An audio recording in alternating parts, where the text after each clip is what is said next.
ようこそどうぞはじめまして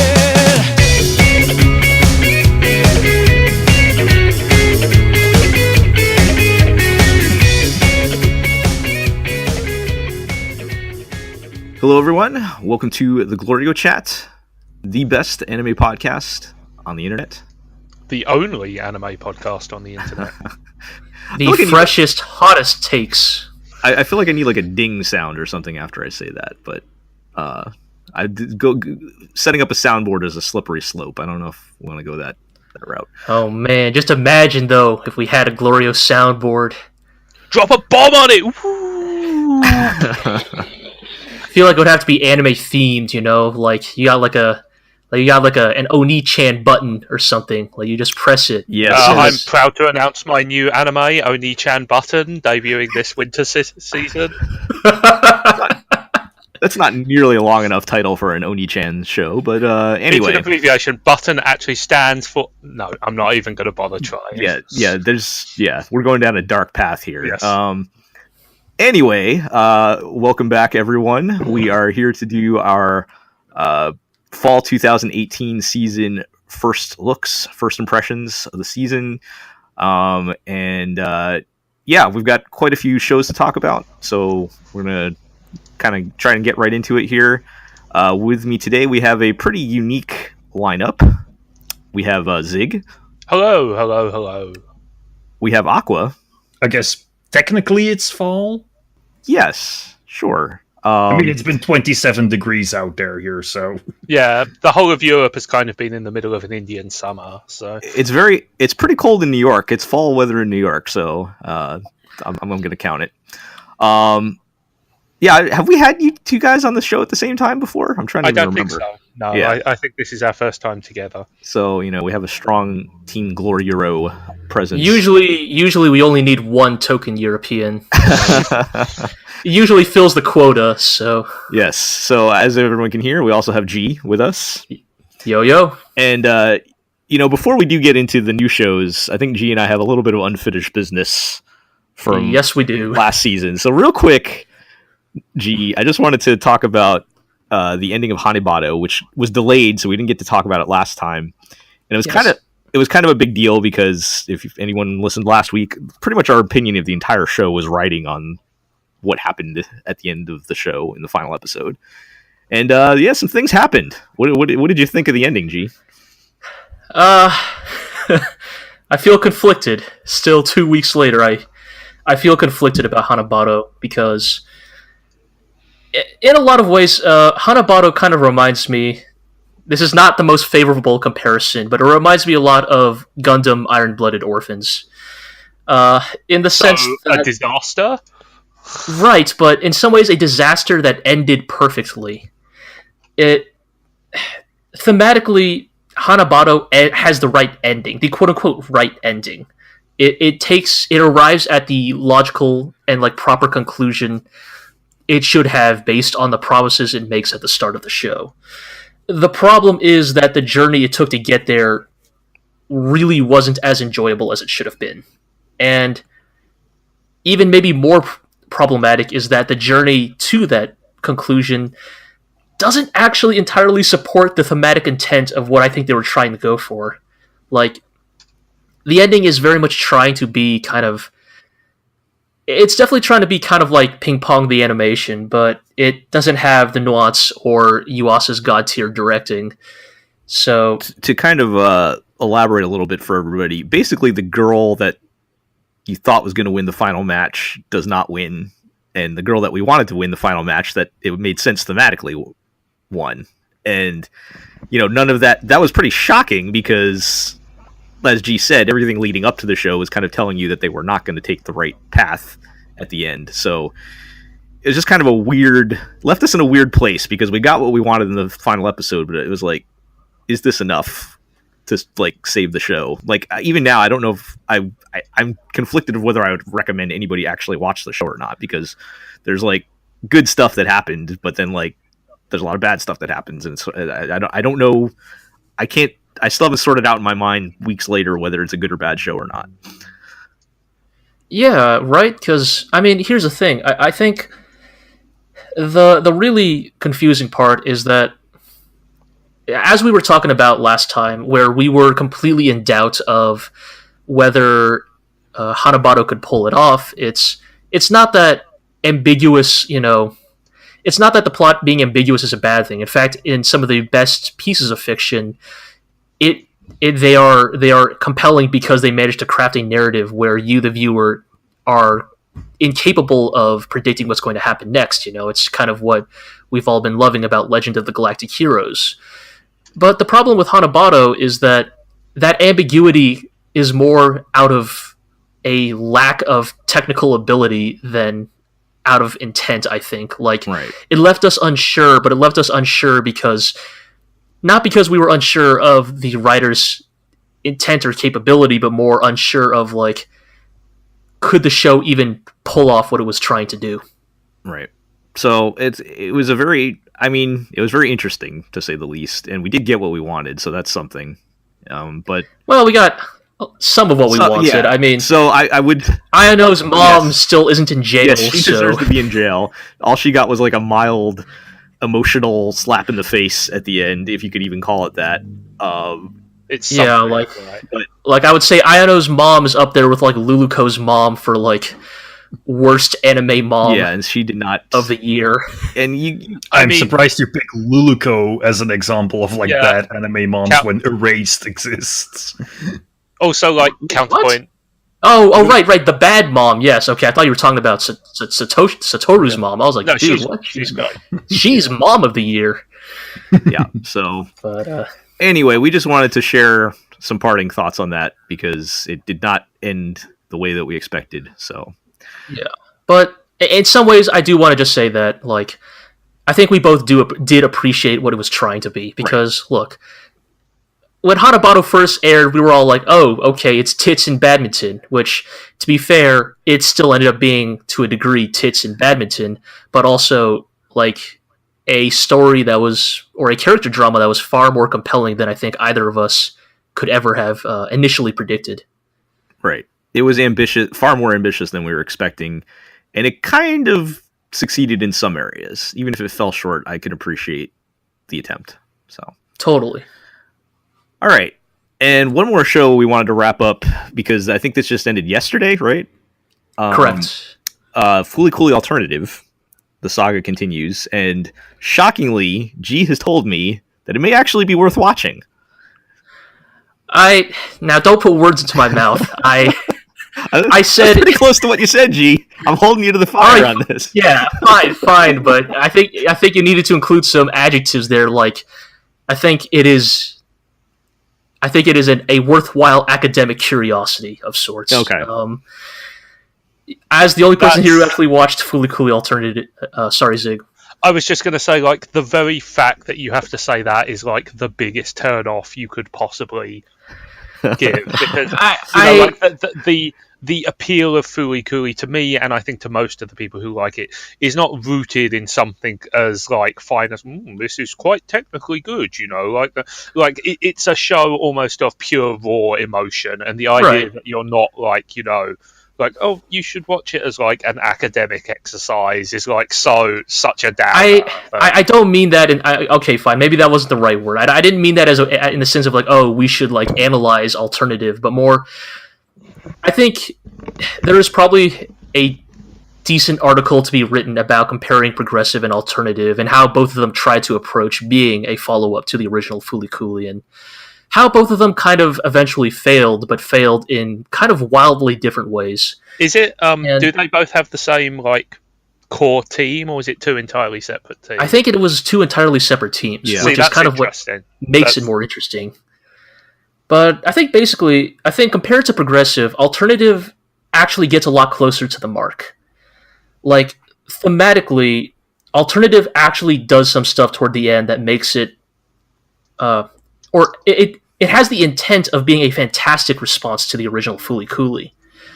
But good intentions, I think, only get you so far, because the problem, I think, with Alternative in the end is that these potentially really interesting themes that it starts to bring up towards the end aren't executed super well, and there are some things that were presented in the story itself that kind of contradict it.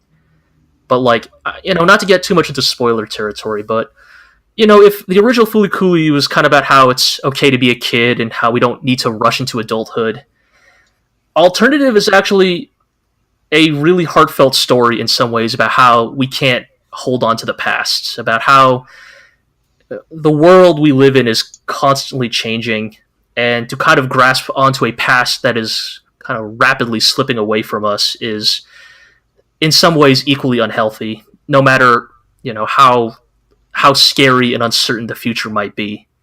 That like hearing you say that is appealing to me, because like I feel like the theme of like time passing and moments being lost is like something I appreciate a great deal in the media I enjoy, and so that sounds like they attempted to do something very interesting with.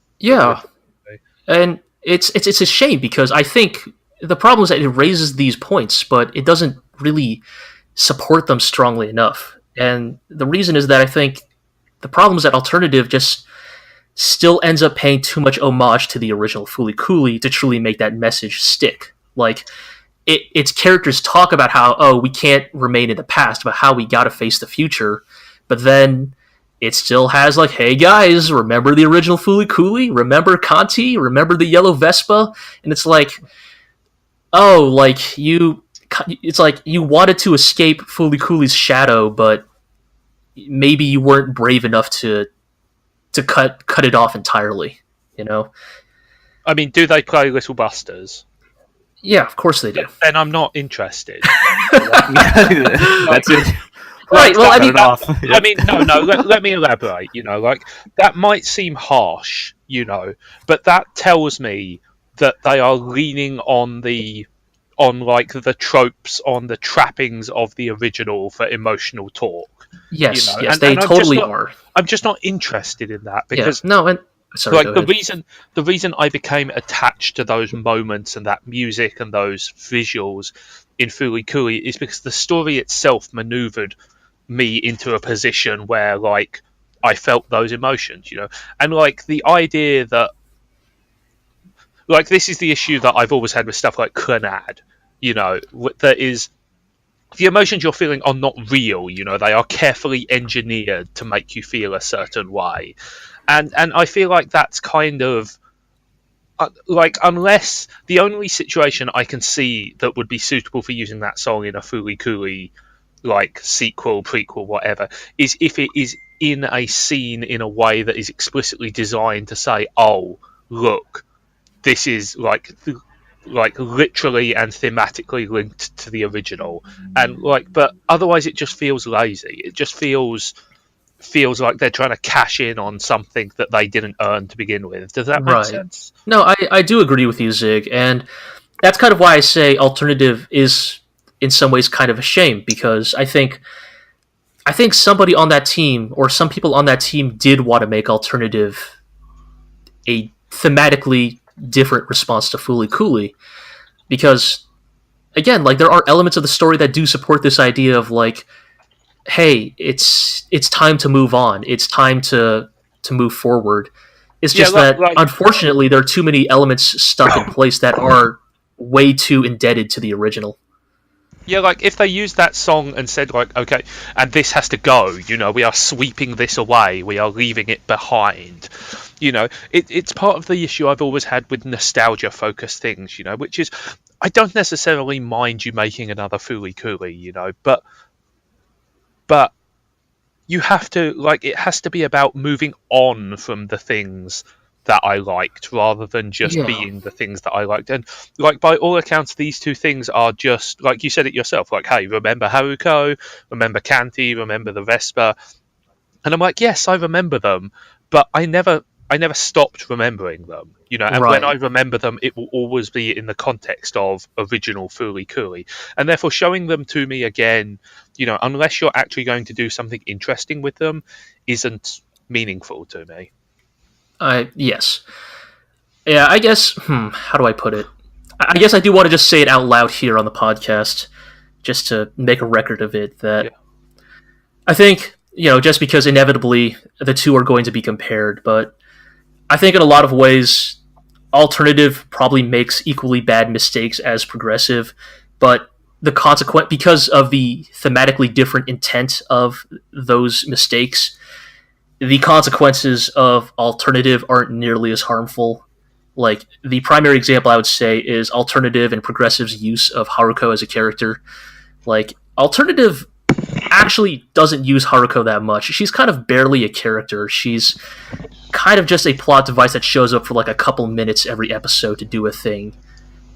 Compared to Progressive, which constantly shoves Haruko in your face, is constantly like trying to, is so eager to ask if you remember Haruko and all of her antics in the original Fulikuli, and like all of her actions in Progressive are basically just a retread of what she did in the original. Whereas, while Haruko doesn't have a ton of screen time in Alternative, she is doing like actually thematically different things in Alternative, and in some ways it's maybe an equally poor use of her, but the results are overall less offensive, I guess. Or not offensive, that's not the right word. It's less bad for the narrative, I guess. Yeah, I can understand that, like when they announced these projects, I was firmly of the opinion that a Fulikuli sequel should have no ties to the original, and like just kind of seeing Haruko again, because like I only watched the first episode of both, but just seeing her show up pretty much beat for beat the way she showed up in the original in Progressive, I was just like, oh, we're doing this, are we? We're like, hey guys, remember that thing you liked? Well, here it is again. Right, just same old tricks 20 years later. Yeah, and again, I only saw the first episode, but it definitely seemed like Alternative had more of a firm idea of its own identity away from being and I'm very interested. I'll watch them. I regret that I haven't watched them, so I can't contribute more meaningfully to this. It's fine. I mean, here's the thing, right? I'm definitely not going to say, Alternative is the proper sequel to the original Fulikuli. I definitely wouldn't say that. It's still deeply flawed in a lot of ways, but I think the ways in which it's flawed are more interesting, whereas like Progressive is just flawed in a bad way, in a way that you just write it off as a bad piece of media, whereas like I think Alternative is actually, again, like I think it gets closer because the protagonist is a lot more likable. The primary cast is primarily female, so like in many ways, when people are talking about Progressive, like, is Progressive kind of the female take on adolescence versus like the original's take on male adolescence, and it turns out that wasn't true, and that Progressive was basically just putting on airs. I think Fulikuli Alternative actually does get a bit closer because it's a primarily female cast, primarily interacting with Haruko, and kind of how that dynamic changes when it's Haruko dealing with adolescent women instead of men, and so there are things it does that are interesting and better. It's just, unfortunately, I think it just stumbles too often to really hit the target. Yeah, I mean, it sounds like that there's it's worth seeing for like curiosity value alone, so to speak. It's only 6 episodes, so it's not like it's a huge commitment or anything. So seeing how the rest of the season looks, maybe I'll have time to time to check it out. So speaking of the rest of the season, so when I don't have Iro here, my transitions are awful, so I apologize, everyone. So let's get into the new shows. And we can start by talking about Run with the Wind. And I'm not sure, did any of you guys watch this other than me? Yes. Yep. No, sorry. Okay. So Run with the Wind is kind of, I thought it was very good. For me personally, I think it's surprisingly good. Yeah. And I think one of the things I like about it is it's kind of the rare, like, kind of chill, low-key sports shows. Like, we always, like, there's the cliche of the anime sports show is kind of the big, loud, hot-blooded, burning passion. Hot-blooded, burning passion, and, like, everybody has superpowers and special moves, and it's basically a shonen battle show, but in the context of a sports. Absolutely. But it's also not... Sorry, it's also not the opposite of that. It's not. It's also not like Free or that upcoming Tsurune, which is like the low key, the Kyoani breezy, style, relaxed Kyoani style. Indeed, right. it's more like it's a comedy. Let's call it what it is. It's a dramedy, perhaps. Yeah, You know, yeah. like. But I guess it's more down to earth, like kind of realistic and down to earth. Like it feels like even like just as the general premise, it's this group of 12 guys that are living in this college dorm, and they kind of important disclaimer: these are all grown-ass adults, which is like rare enough in anime that it is worth highlighting. Yeah, I think they're all in college, so they're like adults. But yeah, they're all living at this dorm together and kind of get tricked into joining a long distance running team. I mean, definitely get tricked into joining into joining a long distance running team. And yeah, I think probably the biggest strength for me is like it has this kind of wide, diverse cast of dudes. I don't know if there's gonna be enough time to really spend with all of them, but it's a wide variety of different characters, and they kind of live in this rundown dorm that feels very lived in. It's kind of like I said before, down to earth is like the term I would use, where it feels very kind of comfortable that way. But go ahead, Zigg.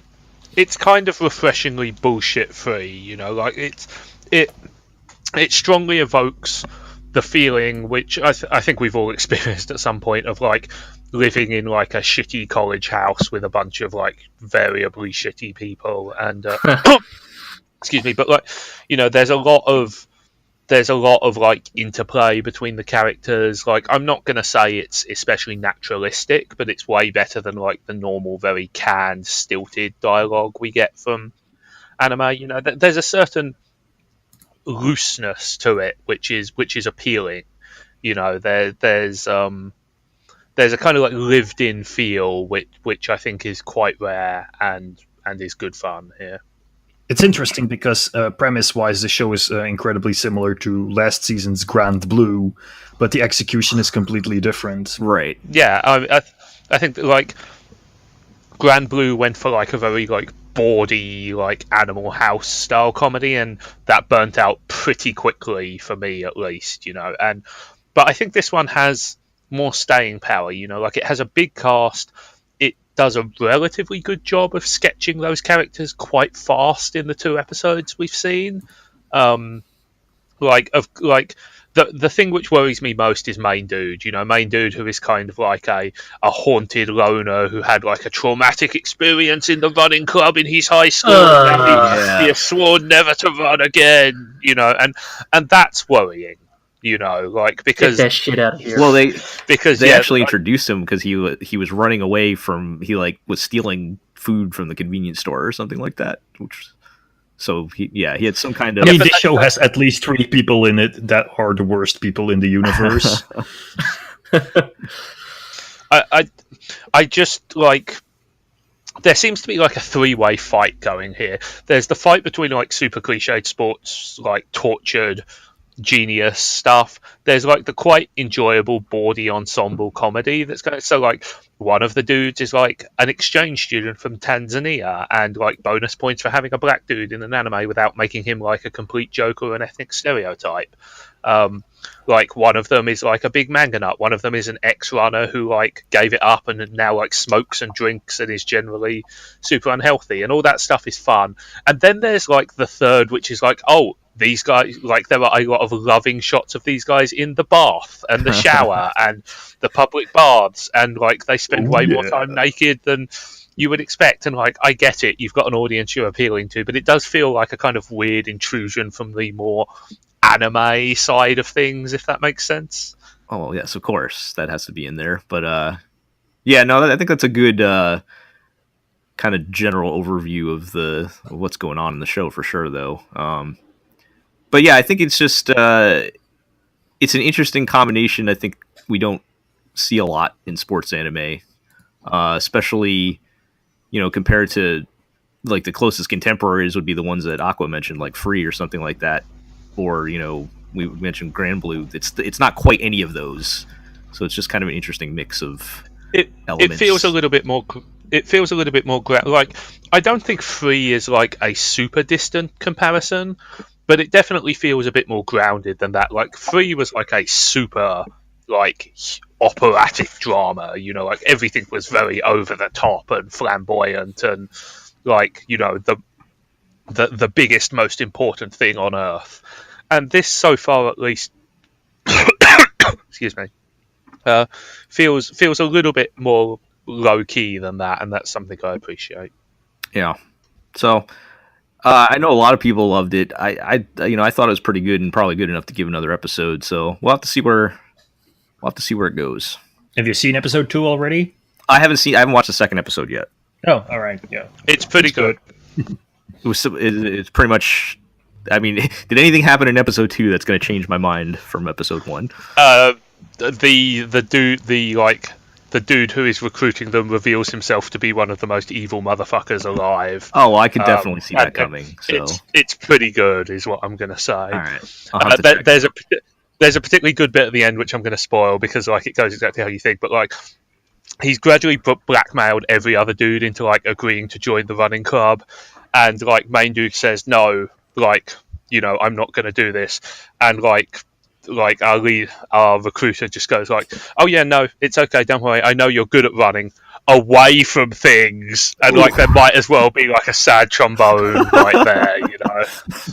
Like, and of course like that gets his goat and he agrees to join, but it's pretty good. Like pretty good. I'm enjoying it quite a bit. All right, I'll have to check it out.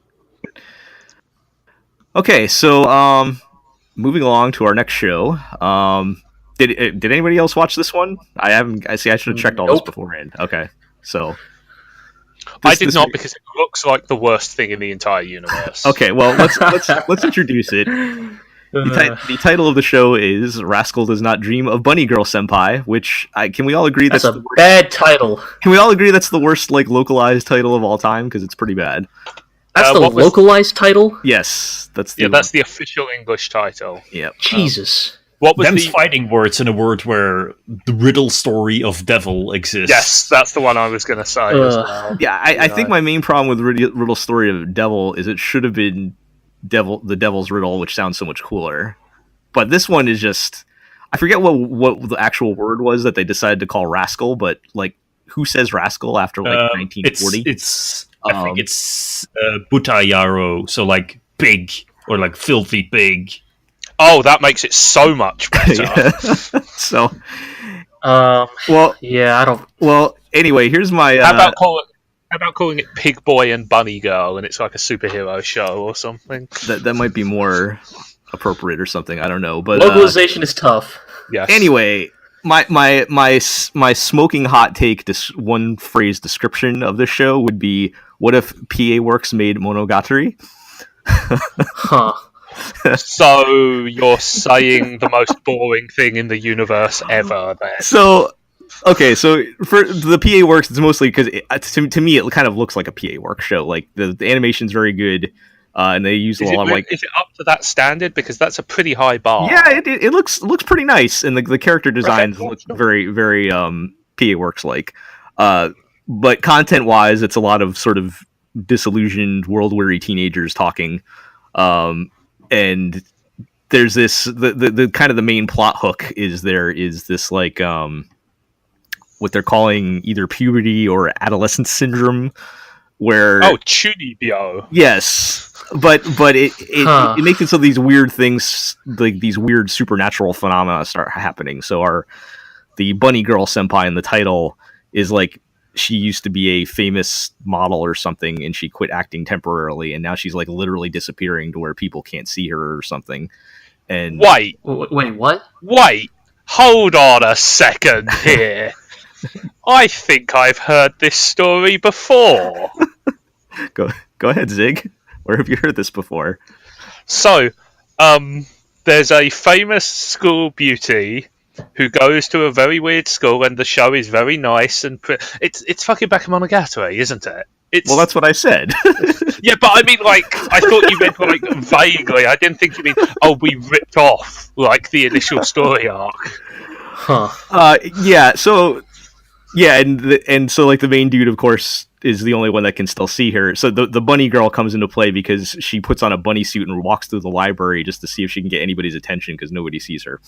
But of course, he's the only one that can see her. And so, it kicks off their relationship where they practically start dating, and he's trying to help her with her problem. And there's going to be other girls that experience other problems that he's going to ultimately probably have to help them with, including his own sister. So, yes, it is literally... Can I offer an opinion at this point? Yes. Fuck off! Yeah, this doesn't sound very good. You're really going to have to sell me on this one, Joe. Well, you're okay. really going to have to. For the record, I did not say the show was good. I just want. Okay, moving on. I just thought it was. I thought it was notable because they are actually trying to do something, and I haven't quite figured out what it is yet. But they are trying to do something. It's actually sell DVDs, perhaps. Yeah, it's actually pretty. Like the writing's pretty decent. The relationship between the two main characters is actually pretty good. And it's not nearly as, since Shimbo is not directing, it is not nearly as horny as everybody was thinking it was. I have a question that I guess is like, I feel like sometimes we have this discussion about like authenticity, or I guess when I say authenticity, I mean like how sincerely the creators believe in the work they're creating. Like the kind of the premier example would probably be like Mizukami, right? He's kind of the king of being very earnest about the work he creates and truly believing in his like very kind of chuny but very idealistic messages. Yeah. I mean, there was a documentary on him. Every day he goes outside and he prays to the giant hammer in the sky, and then he comes back in. Yeah, so I guess my question is, does it feel like the people who are making this show, is the reason why you're not writing this off immediately is because it seems like the creators truly, genuinely believe in the story they're trying to tell with this thing? Yeah, I would say that. It does feel, like I said, it feels like they're trying to do something. And I think when everybody saw the show, they were just like, oh, they're going to have a bunny girl, and it's just going to be like, fan service and, naked anime girls and whatnot. And it's not quite that. There is a little bit of that, but not. It's not like the nearly as much of the focus as everybody was expecting. And they're trying to do something. Like, I don't know quite what theme they're going for because they're still working on it, but I don't know if it's gonna be something tied with her, people's obsession with celebrity or something like that, or they're trying to do something. This is all I'm trying to say, and I can respect that to a certain degree. Whether or not it's good or not, that's kind of a tough call. It does feel very. But it does have a very similar feel to Monogatari, where it's a lot of standing around talking and, two disillusioned teenagers flirting with each other. That's pretty much like 90% of what actually happens in the show. So that sounds good to you. Then maybe you'll like it. Otherwise, otherwise I'm not so sure. Jel, have you ever seen my teen romantic comedy Snafu? Yes, it is also kind of similar in that neighborhood of. Yeah, I've heard people compare this to that. Yeah. I mean, I've heard people call that better than expected, but also not fantastic. That's probably. I mean, it is by the author of Girlish Number, so I'm assuming it is one of those biting anime satires that also sort of is what it is trying to satirize. Yeah, that was kind of it's definitely in that neighborhood. I think.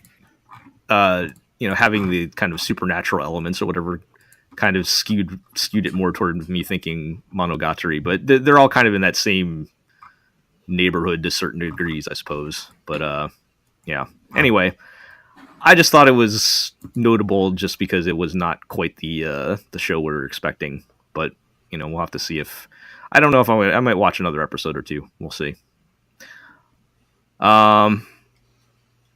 I think now might be a good time since we mentioned PA Works. We didn't get it on the notes here, but Aqua, you wanted to talk about the actual PA Works show airing this season, which, is there a localized title? Because I saw we were using the non-localized one.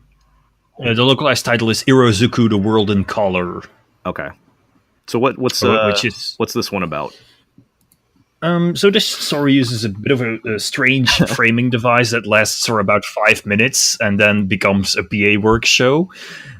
So we start in the future, where apparently magic is a common thing. Like you people know witches, and they can go visit witches, go to their shops and buy magic potions and things like that.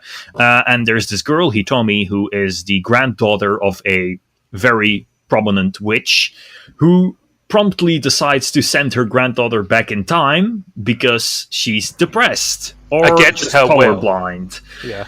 Like, against her will, it should be pointed out. Yes, and this all happens in the first 5 minutes. So it's a build character.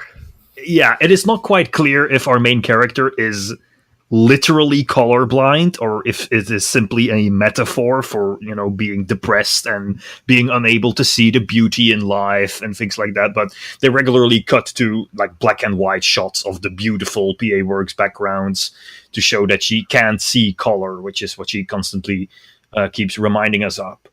So when she goes into so she arrives at the past, there's a bit of weird fish out of water comedy, and she eventually gets involved with her great-great-grandmother, who tells her that her grandmother is currently a high schooler studying in England.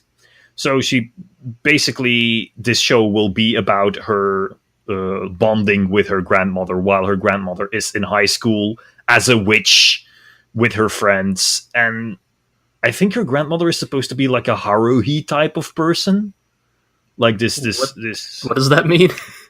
I mean, I don't mean Haruhi type as in has literal god powers, but as in like she's this force of nature who causes trouble everywhere, but nevertheless draws people to her for some reason. Right. Okay. Like, I think that is the direction they're going in. But we're 2 episodes in right now, and the grandma hasn't actually shown up in person yet. It's mostly been about Hitomi interacting with grandma's friends and getting into wacky misunderstandings, but it's all nicely framed. It's an incredibly beautiful show. It clearly cares about its characters. The characters talk to each other in very natural ways. They're boys and girls who can just hang out and be friends without needing to be tsundere to each other. There's of course a boy that she has a quote-unquote special relationship with because he draws pictures that she can see the color of. The big finale of the first episode is his drawing coming to life in spectacular fashion. The show is like cater-made to show off PA Works' skills and all the money they earned making that Mario Kada movie. Yeah, like it's like it's above and beyond even the standard of like the regular PA Works show. Like there's obviously lots of like beautiful blue skies and green grass and all that stuff, but there's spectacular character animation. Like Aqua said, the moments where the drawings come to life are just truly wonderful. It's a hell of a looker for sure. This is like KyoAni tier animation. That's what you need to like envision. Huh. So where is this going? I don't know. You had a question? No, I was just going to say, so it's basically another PA Work show. Yeah, I was gonna say. which is good. Which is good. I don't mean that as an insult. PA Works make 2 kinds of shows. They make the chipper but slightly sarcastic young adult women try to make it in some sort of bullshit dead-end job. And there is the romance with slight supernatural twist. And usually the shows in the former category have been good to very good. The better the shows ones, in the latter category have been bad to embarrassing. Hey, another is great. And also they made Series of the Jaeger last season, so like you said, they can actually do pretty okay action too. You are both correct, of course, but when we talk about PA Works shows, it is as I say, KyoAni Works. Even though totally get what you make more than just what we call typical shows. So which category is this one falling under then? This is definitely the latter. Okay. This is definitely like romance with supernatural twists. And the biggest problem might be that the supernatural twists may not entirely fit inside the story quite yet. I mean, there are some fun bits that come from the fish out of water time travel aspect, and I personally find the way magic is presented in this show very interesting. It is similar to how it is presented in Flying Witch, as it's like a craft, like a friend who is a carpenter, or a friend who is a plumber. Well, a friend who is a witch and who makes magic potions and sell them to people. It's a utility, It's a very interesting take on magic, and it's incredibly low key. It plays a very minor role in the story, to the point where, like, when she shows off her magic to the rest of the class, everyone is like, yeah, but I can just, buy a magic potion from the witch's shop for like 20 yen, and that will do the exact same thing as what you just did. That's pretty cool, actually. That is an interesting aspect of it, but it's hard to sort of imagine where they will take it other than romance. Yeah, it is obvious that this will be a romance, right? But everything else is sort of in the dark. Like, they're even pretty vague about whether she'll actually be able to go back, because in the first episode they like clearly mentioned that that the time travel is permanent and she can't go back. But then in the second episode they mentioned that it might be possible for her to go back, and so it might become some weird time loop where she becomes her own grandma or some. Oh no! Like look, I've seen that episode of Futurama. Look, like they honestly, like, I think Grandma was kind of being wildly irresponsible with her time travel magic here. I feel like there are ground rules you got to set. Like, no romance in the past. You don't know what fucking time paradox shit you'll cause. Yeah, we talked about worst anime moms. Is that a worst anime grandma move? I don't know. But, I mean, think about it, right? It's like, hey, how did you spend your weekend? It's like, oh, like, grandma fucking sent me back in time to learn to see color in the world again. It, like, one of my issues with it so far, and to be clear, like, I also think it's good and I think it has huge potential. I think it feels very oddly paced, like like most romance come slice of life shows, the pace is quite slow, and that's fine, but it seems very drawn out on some things and like skipping over others, like I feel like there's more space for like more character stuff and less kind of like introspective stuff, and that's just my take, obviously, but I do feel like it could do with perhaps a slightly sharper focus on what it's actually trying to do. I don't know who the director is, but that does seem to be a thing that pops up in PA Works shows a lot. I think I know exactly what you're talking about, where they kind of don't necessarily focus on the things you think they should be focusing on. Yeah, just to illustrate, the future part is like 3 minutes. It's a festival in the future. We see Hitomi walking around being sad. She meets some friends and they're like, hey, we're having fun at the festival. And she's like, yeah, sure, I'm just going to be on my own. And then she's just looking at the fireworks. Grandma shows up and she's like, I'm going to send you back in time. And then she gets sent back in time. That's it. Like, that's the framing device. Right. So, yeah, the show has weird pacing. All right. Well, for the record, the director is Toshiya Shinohara. I think this is his first job, like, fully directing a TV show, but he directed several episodes of Anohana, but also an episode of Gurren Lagann. So, okay, that's like two completely different ends of the spectrum. Yes. That's an interesting resume. I'm going to look up which episode of Gurren Lagann it Yeah, is, please do. I'm very curious now. Because I feel like it might be one of the... It's one of the more slice of lifey ones. It's the one just after the time skip. But nevertheless, it's... okay, sure. It's still an interesting spread of stuff, Yeah. Anyway, yeah, like, it's got potential, but I feel like the difference is...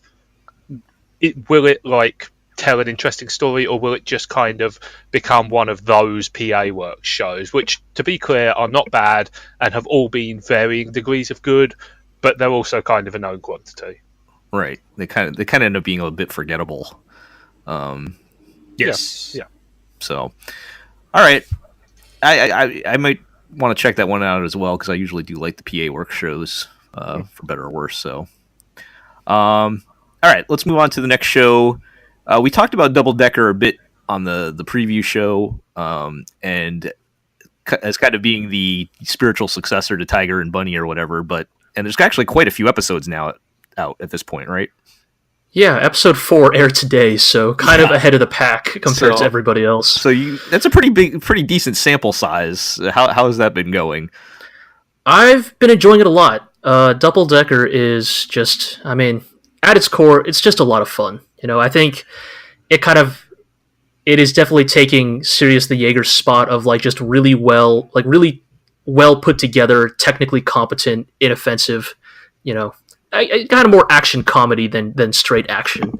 It's basically kind of a mildly superpowered police procedural about cops who bust criminals involved in an illegal super drug called Anthem that mutates your body and gives you superpowers. Excuse me, I am a lawyer for electronic arts, and I'm going to have to shut down this podcast immediately. And I am a lawyer for Toei, and I need to shut down this program immediately. Yeah, but it's just I think realistically, actually, the actual best thing about Double Decker is it's kind of similar to the best thing about Pat Labor. Actually, it's a slice of life buddy cop comedy, and those are kind of its strongest aspects rather than the action. And in support of that, I think is Double Decker's impeccable presentation and timing.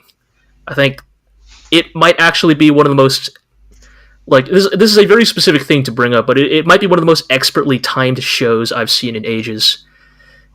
Specifically, the dialogue beats, the way scenes transition, the way its comedy is delivered. It's all very snappy. It's all very it's on point every single time. Explaining humor is never plays well. But as an example, the show has a narrator who sometimes cuts in to give some slight exposition, but generally it's always used for comedic effect. So an example is the protagonist is named Kirill. He's kind of like the rookie protagonist, kind of new to the force, the overeager rookie cop, and he sees one of his fellow cops activate her cyber eyes and super strength to kind of escape out of a bad situation. And later in the episode, Kirill takes his partner Doug, kind of the older veteran cop, kind of takes Doug aside and says that, Doug, I have something important to tell you. I think Yuri might be a robot. To which Doug replies, "Really? You think so? You haven't told anybody else, have you? This could be big. I need you to stay on this case for me, okay?" And right afterwards, the narrator cuts in and says, "It is publicly available knowledge that Yuri is a robot. Doug is just an asshole."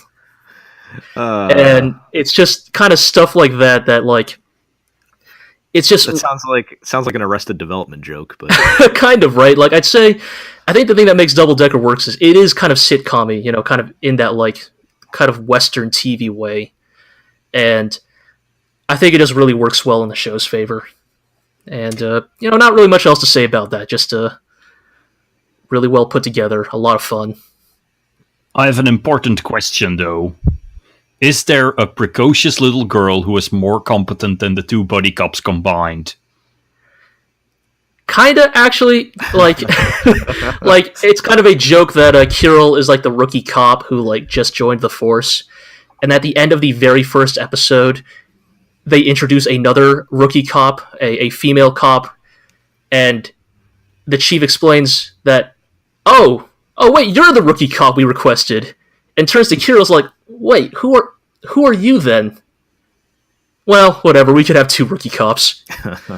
Sure, that fits. So, do you think, where is this projecting to be in comparison to Tiger and Bunny? Do you think this is going to be a better or worse overall show?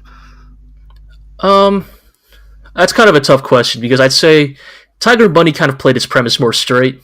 It did have those, good kind of slice of life sitcom moments, but I think it was generally more action oriented. Whereas I'd say the action is present in Double Decker, but frankly, the CG thing, the CG gimmick they're using is right. It's the technology has improved, but it's still very noticeable when they switch to the CG models, and it doesn't always work. And if Double Decker's primary focus was the action, I think that would be a bigger problem. But because Double Decker is so primarily focused on kind of the more, kind of the buddy cop comedy aspects of it, I think it's not as egregious. And I think in general, like a good police procedural, there will probably be a moment towards the end where things get more serious and they introduce their big primary villain that, they got to team up to take down. But I think in general, it's going to be a much lighter show. Yeah, it seems like it's a kind of a less easy sell where Tiger and Bunny, you could say, oh, it's anime does Western superheroes or whatever, and it doesn't seem like it's quite of as a focused concept, I guess, in this case. But still sounds kind of fun though. I'm enjoying it a lot. Like, I'm not trying to go as far as say, anime of the season or anything like that, but I think it is it's just very enjoyable in that kind of low key is not the right word because that show is definitely not low key, but it is definitely an enjoyable show that I can kind of just watch in addition to all of these other kind of bigger highlights this season. The popcorn show, is that what you're looking for? Yeah. I think that's a good description for it. It's very well done, but I don't think it's gonna blow anybody's minds. Right. Okay, well, I don't know, Aqua. Would we call the next show on our list the popcorn show? Let's talk about the return of a certain magical index. It's garbage. It is garbage, but it's my garbage. It's so good. It's extremely dumb. I hate myself for liking it. Yes, absolutely. It's the kind of thing I should be tearing a new one. It's absurdly bad and shitty and terrible to women and just awful in every way, and I'm kind of into it. It's... Oh. Okay, so let's just say... Cause we've had 2 episodes aired, and it looks like, a side note, Crunchyroll and Funimation worked out whatever was happening, and Crunchyroll has it now, so happy about that. But anyways, first 2 episodes have been out, and it feels like we never left, even though it's been 7 years. It's still the ridiculous, let's take deep cuts from the history of the Roman Catholic Church and turn that into an excuse for them to have mind control powers.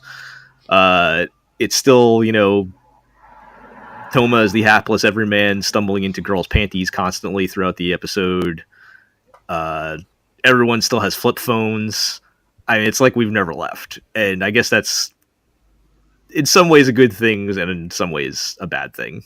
But yeah, I think that's...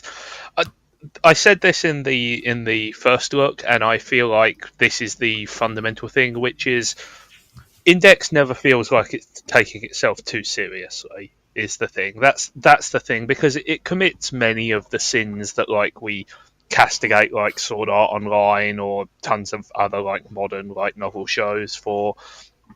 But I think the key difference is that Index always tends to treat everything with a very pulpish sensibility, and by that it's very obvious that it doesn't care. It doesn't actually care about the value of super move C versus ultimate ability A. It's kind of just filling time. And the other thing is that Toma himself is kind of likable, and the show is not afraid to make him the butt of most of the jokes. He's very far from being a god mode Mary Sue or anything like that. Well, even though he does, he technically is, but they don't present him that way. I mean, isn't he the epitome of seemingly the worst, but actually the best? Yeah, no, absolutely. He 100% falls into that trope. But again, like Jel said, it's all about the presentation, which is the show doesn't take him too seriously. People in universe don't take him to, it's the difference between the bit I always remember from Sword Art Online is the first episode of Sword Art Online 2, where that guy literally gets down on his knees to beg Kirito to help them with their MMO murder mystery thing, and it's treated with absolute seriousness and reverence that they cannot escape this situation without the might of Kirito, and like Toma is like being thrown out of airplanes and attacked by nuns and like kicked in the crotch and beaten up and all that stuff, you know, like It's the good stuff that like helps humble the character, yeah, you know, like both in and out of the narrative. absolutely, you know, and like it helps that they write him as kind of like a befuddled everyman a lot of the time, like because yes, like he absolutely is playing like I'm the one who has the broken ability and all the girls love me and everything, but in story he's just kind of a slightly dim like teenager, and that makes a world of difference, you know, like it makes so much difference in the way that this is presented, and it kind of gives you free reign to take it less seriously and not worry so much about it. And like there's not really any objective way you can describe Index as good unless it like magically turns into Railgun Season 2, which actually was good against all expectations. But it's really enjoyable, and it's just such like they're spewing so like even they don't believe the words that are coming out of their mouths. You know, like they're talking about how they could remote control the Vatican from Avignon and stuff like that because of some you like know, obscure like event that happened with Emperor Constantine or something like that. It's not actually that obscure. Like the real history they're referencing is actually for those of us who didn't take history in college. That is not something that has come up. Yeah, but they're talking like it's the best possible path where they're taking these historical facts and then extrapolating them into the most. So like there are secret ley lines running between Avignon and the Vatican, which we could use to remotely control things happening in Italy and all that fucking nonsense, you know. And so the way I'm listening to you guys talk about Index, like, do you guys have any ground to stand on when you give Iro shit for liking Fate? Yes. Because Fate is You guys are so quick to defend yourselves. No, it's because Fate is 100% serious about everything that happens in that show, you know, and like understanding of those ridiculous rules and systems are like key to actually understanding the drama that is happening in Fate. And like in Index, like you don't care, and you kind of get the impression they don't care either, you know. And all you know is that this dude can like walk through walls and is supposedly an angel, but Toma will eventually punch him in the face, and it'll probably be a pretty cool fight, you know. Right. Like, yeah, Fate presents this stuff and expects you to think it's all like cool and smart, and Index presents it as big and dumb and fun. And also, I will take Toma over Shiro like every single day of the week. But yeah, so yeah, like objectively, it like there is not a leg to stand on to defend this show as good. You know, like it's all over the shop.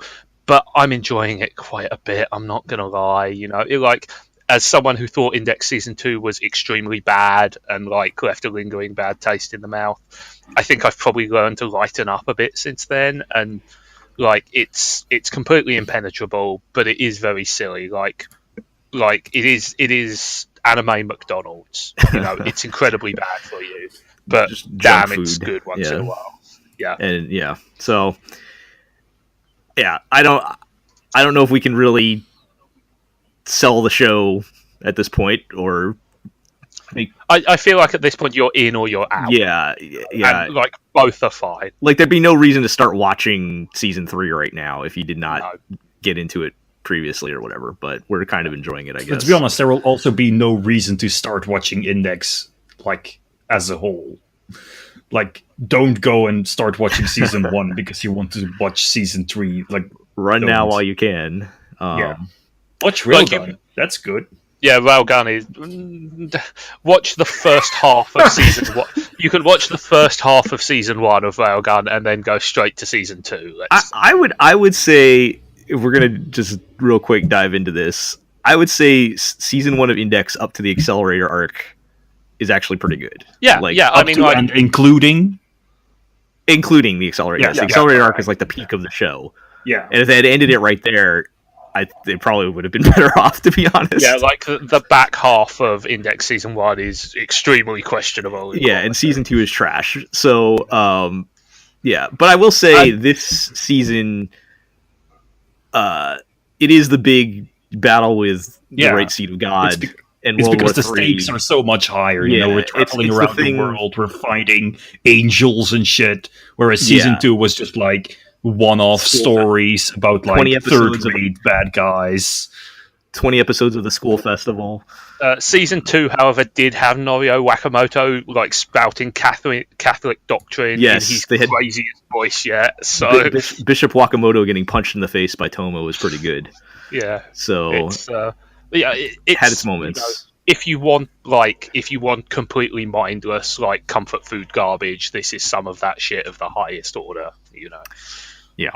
So you have all been warned. We're still Yes. enjoying it though. All right. Well, moving on to something that actually is harmful and I don't want to really talk about too much, but is a big enough deal that I think we need to mention it. Goblin Slayer, to surprise of no one, is tremendously popular. We chose not to do an actual first look post of this because I just don't really want to give it the time of day, but I think it's important to note that it was exactly what we thought it was. I did not watch the first episode, but I saw kind of the offensive bits, and there is fairly explicit rape. There's a level of violence that I would describe as unnecessarily cruel. It's very mean-spirited. And Yeah. and you know, if we're being honest, probably slightly sexually charged. And it's just gross all around. And you know, any arguments that I have seen pop up that, oh well, if you ignore that, the show is good. Well, no, you don't ignore that. Like anything, You don't get to say that. anything else that might happen in the show is overruled by that happening. So Yes. yeah. Like I've been kind of, because I guess I'm a glutton for punishment, I've kind of been going around kind of checking out other people's takes or reviews of Goblin Slayer, kind of get a feel for the temperature. And unfortunately, you do see a lot of people that are like, yeah, okay, the rape was there, but also the part where Goblin Slayer fights the goblins was super badass. And it's like, even if you are arguing in good faith that yes, like the goblin slaying parts of Goblin Slayer are satisfying and enjoyable, you can't just be like I'm sorry, you can't just say, okay, yeah, the rape was pretty bad and there was a lot of it in the first half, but it gets really good afterwards. It's like, if I don't know. I guess a part of me is like, well, it's supposed to be like kind of like a revenge fantasy thing, right? So they go hand in hand. Kinda, right? Like you can't just like pretend it didn't happen because that's part of the fantasy they're trying to set up. I mean, the other take I've seen going around a lot is like, oh, it's no worse than something like Berserk, and I'm like, bitch, Berserk is bad too. Yeah, but I guess the thing is like, I guess the thing I want to get out there and say is like, we're not saying that you cannot portray sexual assault in fiction. Like it is a very, very risky tool to use, and one that should be given the appropriate weight and foresight. And I don't think Goblin Slayer did that. I mean, like, it's titillation. It presents it as titillation, and like it is there. It is there to be. I can't even bring myself to say like arousing, but that's exactly what they're trying to do. Like the way the shots are framed, like the way that seed is framed, like, right. Like if they wanted to portray it as a truly horrifying thing, like they would have done so. I mean, or they could have just not. You know, they could have just. If you have to have it happen, it can happen off screen. You know, like you can tell things by implication. Like I'm not qualified to talk about this, and I don't want to talk anymore about it. But like anybody who claims it is there and necessary for the narrative, and not there as like a piece of titillation and something to sell DVDs, is looking at the world through an extremely rose-tinted pair of glasses. Let's say. That's a very diplomatic way of putting it, but yes. So yeah. That show's bad, and of course, it's extremely popular. So, not much we can do about that. We need to get the Dungeon Meshi anime out here to save us. get a proper anime. Make our D&D inspired fantasy anime good again. Yeah. So, someday. Did Iro ever cover that in Random Manga Theater? I forget. No, I don't think he ever got to I it. don't know. I don't know what's going I to think happen. it came out a little bit. I think it came out a little bit after Okay. the RMT days. I don't know if it's ever going to happen then, because that's the. Yeah, that's true. Iro did not use his powers for good, after all. Yeah. Anyway, let's move along. Yeah. I'm pretty sure I'm the only one that watched Boarding School Juliet, and I'm very disappointed in this show because it's very close to being my favorite thing of the season, and they messed it up.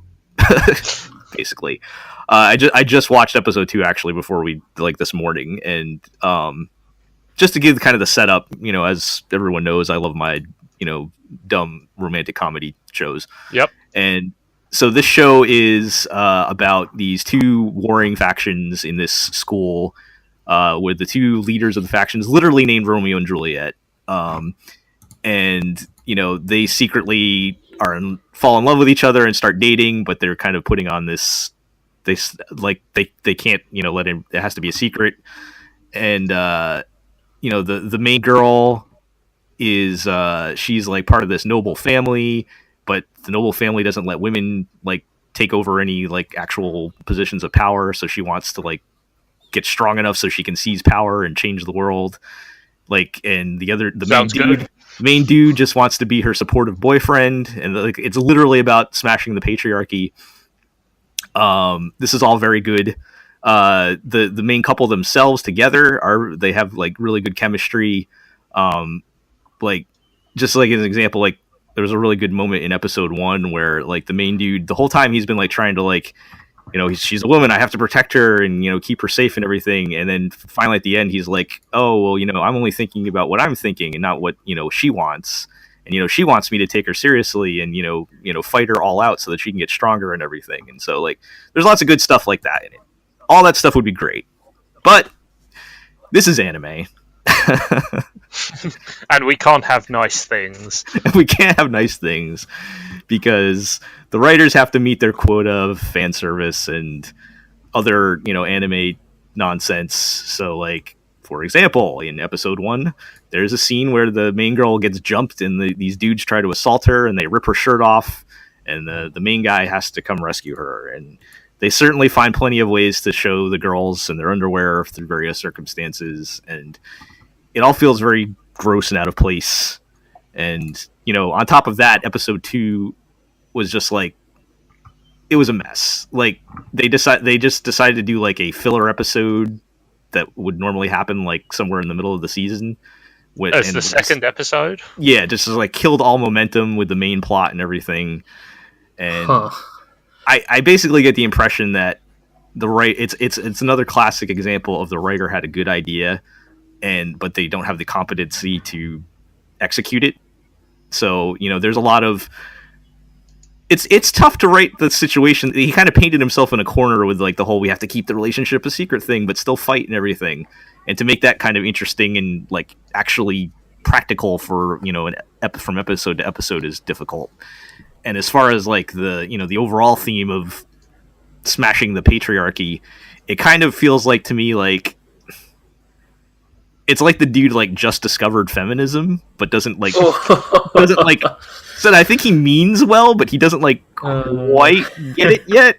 And not to say that I'm an expert on feminism or anything, but if you really got it, you wouldn't be writing scenes where the girls are in their underwear, and the main girl kind of, when she shows her quote unquote real personality is a lot more kind of meek and I guess I don't want to say subservient, but she's a lot more of that type of kind of quiet anime girl stereotype. So, you mean perfect Japanese woman, right? So what you're saying is this show was written by Joss Whedon. Yes. Ooh. Yes. Oh, that's that's a spicy. Sorry, that might be a little harsh, but are there long lingering shots of women's feet? Not the feet, but there are other body parts. Other places, yeah. Yeah. So it's really unfortunate because the core concept there is really good, and I feel like the the actual like main relationship, which is the core of the show, is good, but there's too much anime nonsense around it to. I was going to say, this sounds like it's a good story, but it's anime. Yeah. So, kind of unfortunate, because I felt like when I was watching the first half of the first episode, I was just like so on board with everything that was going on, and then they managed to blow it again. So, anyway, I will. It doesn't look like there's going to be any comedies coming for the Hinamatsuri crown, or even Asobi Asubase this for the rest of the year. So that'll be an interesting discussion. No bad people being bad to each other while doing bad things anime this season. Yeah, I have. What about the next show? I don't know if it necessarily fits that bill. Yeah, but...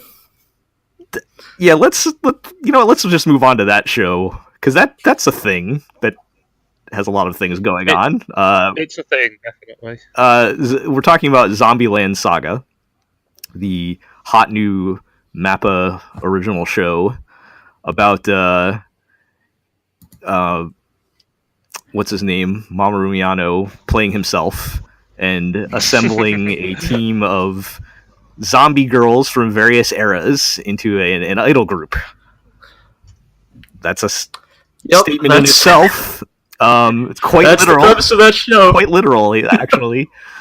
And yeah, it's pretty fun.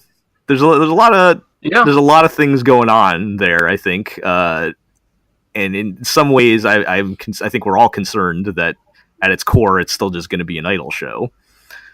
But I mean, like, not to jump the gun, but immediately, but like that's my big worry about it. You know, is that I think it's so weird, and that's fantastic. You know, like I love weird, crazy shit, and this thing is like got weird all over the shop, but it's also very rapidly turning into an ensemble comedy about a bunch of girls who have to gambare their way to success and become like the best zombie idols around, and that understandably gives me a little bit of pause. Yeah, as great as that sentence is, yes. Yes, I think those concerns are definitely warranted, because I think if there weren't already a precedent for it, I don't think we'd be as concerned, but I feel like Japanese satire kind of has a long and storied history of eventually just playing straight the thing they're satirizing. Yes. And so there's that worry that like these first two episodes have been a pretty good like kind of, you know, parody of idol stuff, you know. Have they though? Like, are they actually a parody? I wouldn't call them a parody or a satire of idol show. It's just like a dumb comedy, but they're also idols. But the comedy is not necessarily about idoldom. Yeah, like that's kind of where I am. Like, I think they've been funny, and I think, but it's more kind of we took the idol thing and put a spin on it, rather than like we are trying to take down the idol industry.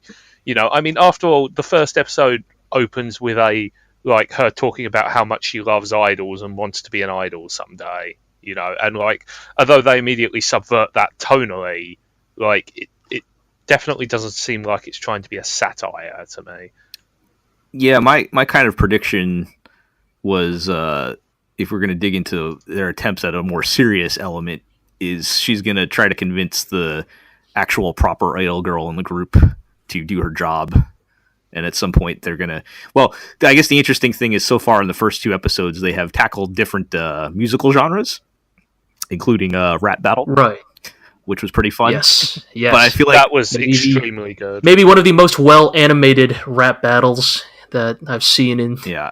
Tell me, in the last couple of years. Have you ever watched Classicaloid? That wasn't a rap battle, that was a rap murder. Yeah, that was a... I've seen that video.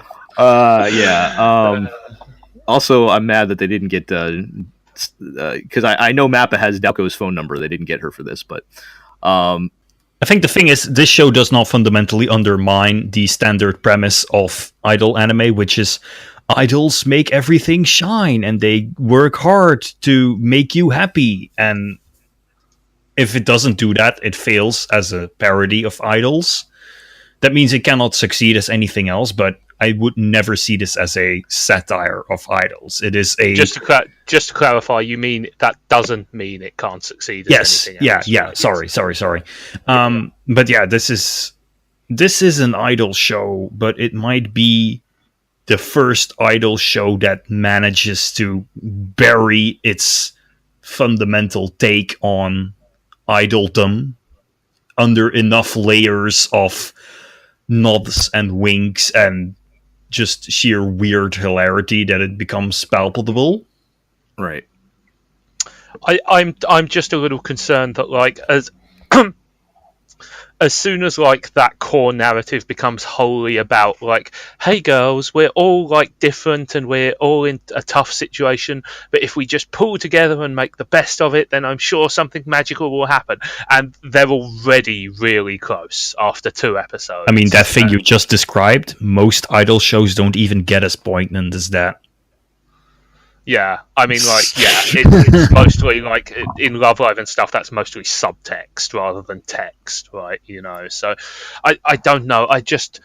Like when I'm watching that, I'm just always kind of like I've got my finger on the trigger, ready for the moment when it goes full anime, and then like I'm just going to like push the button and eject myself out of it. Right. I mean, that's where the horror element comes in. I guess the thing is, like, it's hard to tell because I guess based on the writing I've seen in the first 2 episodes, like, it's generally been so entertaining and so on point that I guess to me, like, I am totally ready for the other shoe to drop, but I feel like it would be such a drastic shift in tone for them to just suddenly start playing the idol parts straight. That I guess at this point I'm still curious to see where it goes. You know, I think if they manage to, because I think if they manage to kind of keep the weird factor and the sense of humor has been really good, the comedy's been pretty solid. Like if they keep those elements, I mean, even if at its core there's still an idol show, it could still be entertaining. I think it's just how much of that are they is going to become the focus? You know, I don't know. It's kind of like if we want to throw out a comparison to like Review Starlight last season, where there was a lot of weird, elements going on, but really they didn't have any impact on it not being an idol show. Like it was still at the right. Yeah. Like, well, I guess my thinking is. Oh, go ahead. Yeah. Oh, I was just going to say, I feel like the fact that it's a comedy has helped Zombieland Saga like integrate like the comedy and the weirdness more thoroughly into the idol stuff, because one of the big problems with Review Starlight was almost that you were watching 2 entirely separate shows at times, and they definitely haven't gone that way. Like they've done a good job of like keeping the weirdness and the comedy in the idol story as well. Right. All right. I think. Go ahead, G. I guess the one last thing I'd like to say though is like, I guess the reason why I'm still ready to believe that they are trying to stick to it being a comedy rather than playing it straight is like, I think the thing we should mention is that the show is really lovingly well animated in a lot of places. Like, it's no, I can't say that, but it is definitely in the upper echelon of most well animated shows I've seen this season so far. Like, and we've all seen the preview for episode 3 with like the really ugly looking CG like dancing models.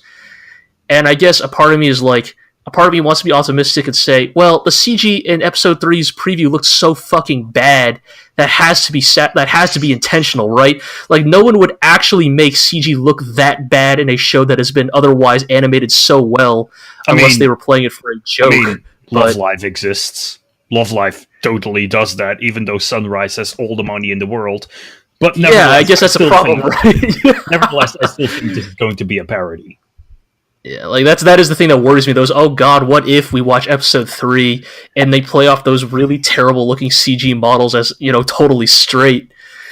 But I don't know, it's just the other aspects of the show have been animated so nicely, like the sheer jump in visual quality from what we've seen in the first 2 episodes to that would be I guess a part of me thinks that no, most anime studios are more competent than that, right? Like surely, like they wouldn't.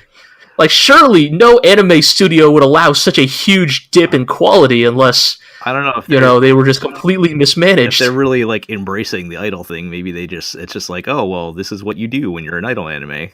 But I don't know. I mean, it's always strange. I wanted to bring this up with Double Decker, but Sunrise seem to be doing the CG thing not because they have to, but because they want to. Yes, They totally. honestly have the means and the funds to hand animate everything. Oh, totally. I brought it up during our fall preview podcast, but my suspicion is that Sunrise is using, in the same way that Tiger and Bunny was actually intentionally designed to be kind of a test bed for Sunrise's CG studio, and I wonder if Double Decker is kind of continuing that tradition of them using this show as kind of an experiment of sorts, an opportunity to see like how far they can push their CG team, because CG has kind of been steadily creeping into Gundam as well. Like it's like most of the primary TV series are still 2D animated, but a lot of the OVAs are kind of beginning to introduce CG elements to varying degrees of success. And I wonder how much of Double Decker is them specifically choosing to use CG to further, I guess, push their tech, so to speak. Right. All right. Well, I guess we will see how things go, what direction they end up going ultimately. But so far, Zombieland Saga pretty fun. Let's give our obligatory shout out to Jojo Part 5. The saga continues. It's more Jojo, but now it's in Italy. It's still good. Next. Well, I do just want to comment that I actually like the choice for ED, which is, if anybody missed it, is Freek'n You by Jodeci. Are you saying, Jel, that every day you wake up so horny? I'm not going to answer that question, but This is my stand! Morning wood! Yes. I mean, I will point out that Bruno's stand in this part is called Sticky Fingers. So, so good. Okay, yes. So, so good. Yes, it is continued the long tradition of bizarre but oddly appropriate licensing choices for the ending songs of JoJo. Yeah. Also, the tradition of those ending songs instantly becoming memes, like almost 100%. Yeah, within minutes. It's kind of amazing, actually. Yeah, Rocky knows how to pick them, I guess. Yeah, so... it's still good. Like it's still that show. You know? Yeah, totally. It's probably not like as flamboyantly directed as Part 4 because that director and a lot of his guys moved on to Captain Tsubasa, but like it still looks great because the original art looks great, and it's still very weird, and like all of like the stuff that you want from a JoJo is still there. Yeah, I will just say for my part that like, if anybody read our first look post, like I was not initially as sold on Part 5. I think its first episode is frankly not a super strong first impression, but having watched the second episode, like I think it's definitely well on its way to being, another solid JoJo entry. Yeah, like episode 2 was much better and considerably sillier than episode 1, and both of those things help quite a lot. Right. And Giorno's pose game is on point, we'll admit that. Dude, that's the next most important element, yes. Yeah. Giorno Giovanni, he fucking he's got a knack for the craft, I'll say that much. He wants to be a gang star. That is his motivation. He wants to be a gang star. It's still JoJo. Yep, that sounds about right. You know at this point if you like that or not. Right. Okay. Well, the saga continues on that. Let's talk about another good show. So before that, let me pitch this radical idea to you, Jel. Okay. What if there was a romance show with a girl, but instead she liked another girl? That's not a thing, right? No, can't be. Yeah, let's talk about Blue. Yes. so How dare you? well, that's always the thing that usually happens. So we're talking about Blue Into You, and yes, that is always the thing that happens in Yuri anime, where it's like, but you're a girl, we can't possibly like each other. Which that does not Forbidden love. That does not seem to happen in this one, which is good. It is. I mean, it's a pretty straightforward, plot wise setup. There's this high school girl that is kind of baffled by the concept of love, which I think was kind of interesting. They kind of touch on, but she's also fascinated by it. But she's fascinated by like the romantic ideal of love. She's fascinated by the sugar-coated shoujo fantasy. Right.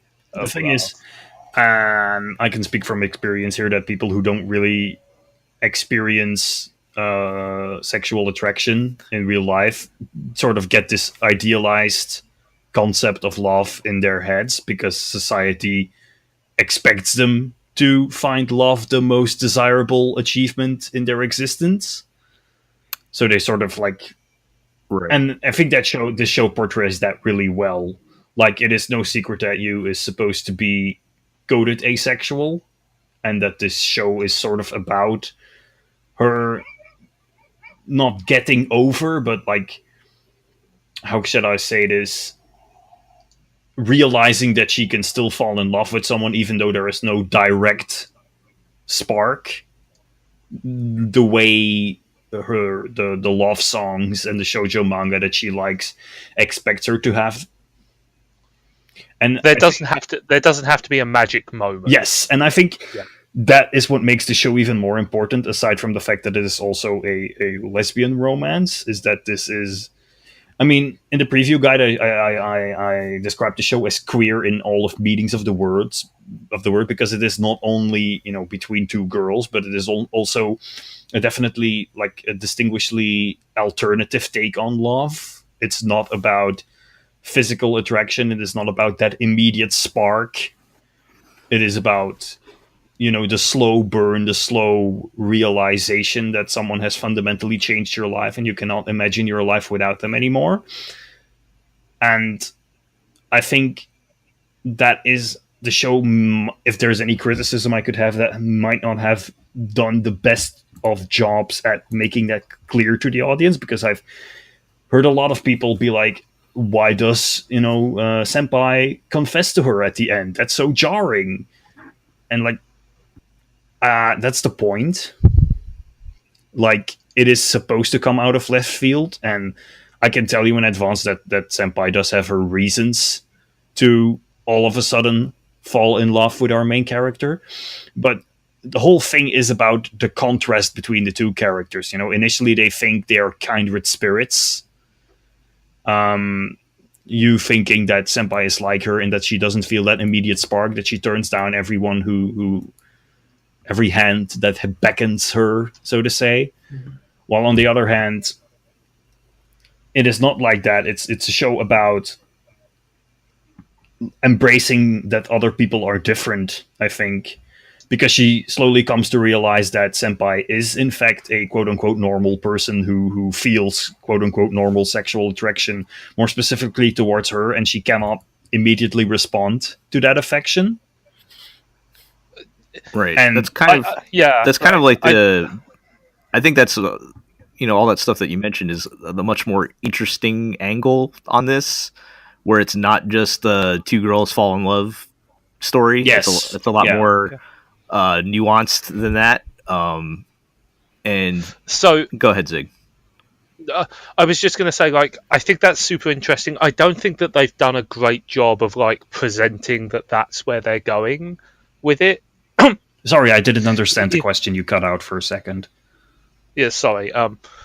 So I think the idea is great, and like the thematic richness which you've talked about is fantastic. I don't think that they've necessarily done a great job of presenting that. Yes, that is sense. Like the problem. Part of the problem is that despite the fact that Yu gets like quite a lot of internal monologues and stuff like that, she's not particularly cogent with her dialogue, and that That's not great.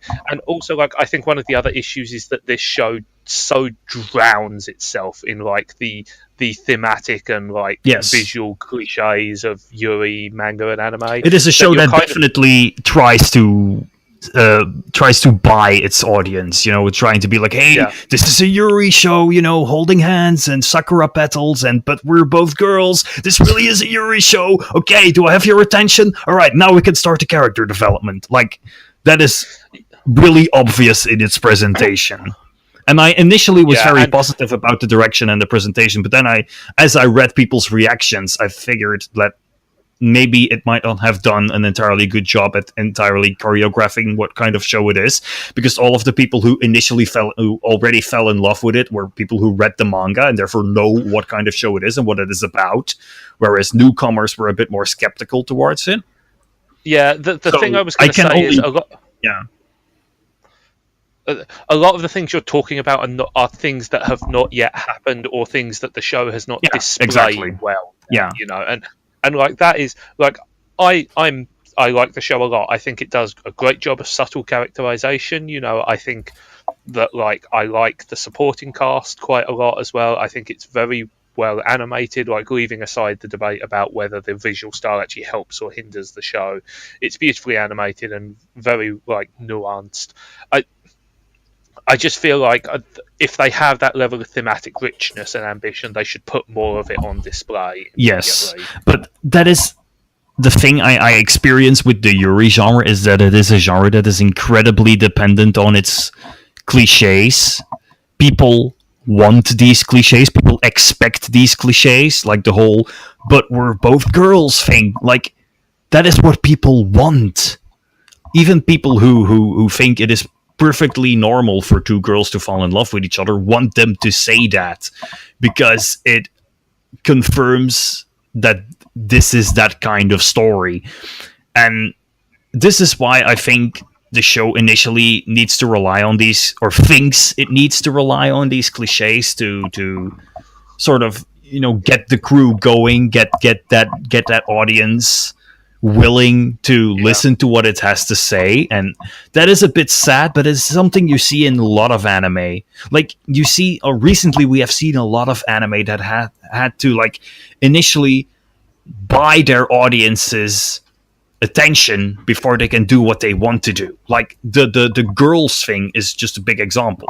How do you get someone's attention? But as an anime, by being about cute high school girls. And once you get your audience attention like that, you can do whatever you want. And I think this is the same.